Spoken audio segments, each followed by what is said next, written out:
বর্তমান সময়ের সবচাইতে জনপ্রিয় ইসলামী বক্তা মিজানুর রহমান আজহারী। আসুন জেনে নেই ডক্টর মিজানুর রহমান আজহারীর পুরো পরিচয়, তার জন্ম, তার পড়াশোনা ও তার অভিজ্ঞতা। 1990 সালে একটি মুসলিম পরিবারে বাংলাদেশের ঢাকা বিভাগের ডেমরায় জন্মগ্রহণ করেছেন তিনি। তার বাবা একজন মাদ্রাসা শিক্ষক এবং মা গৃহিণী।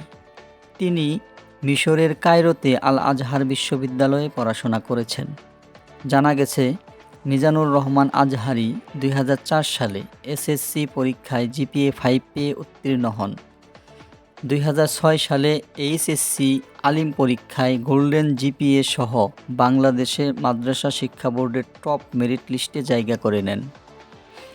2007 সালে ইসলামিক ফাউন্ডেশন কর্তৃক আয়োজিত মিশর সরকারের শিক্ষাবৃত্তি পরীক্ষায় তিনি হাজার হাজার কওমি ও আলিম মাদ্রাসার ছাত্রদের মধ্যে বরাবরের মতো প্রথম স্থান অধিকার করে মিশরের আল আজহার বিশ্ববিদ্যালয়ে আন্ডার গ্র্যাজুয়েট করার জন্য মিশরে গমন করেন। সেখান থেকে তিনি ডিপার্টমেন্ট অব তাফসির অ্যান্ড কোরআনিক সায়েন্স হতে 2012 সালে 80% সিজিপিএ নিয়ে অনার্স সমাপ্ত করেন। মিশরে 5 বছর শিক্ষাজীবন অতিবাহিত করার পর তিনি গার্ডেন অফ নলেজ খ্যাত মালয়েশিয়ার ইন্টারন্যাশনাল ইসলামিক ইউনিভার্সিটি থেকে পোস্ট গ্র্যাজুয়েট ও এমফিল এবং পিএইচডি করার সিদ্ধান্ত নেন। 2013 সালে তিনি মালয়েশিয়া গমন করেন।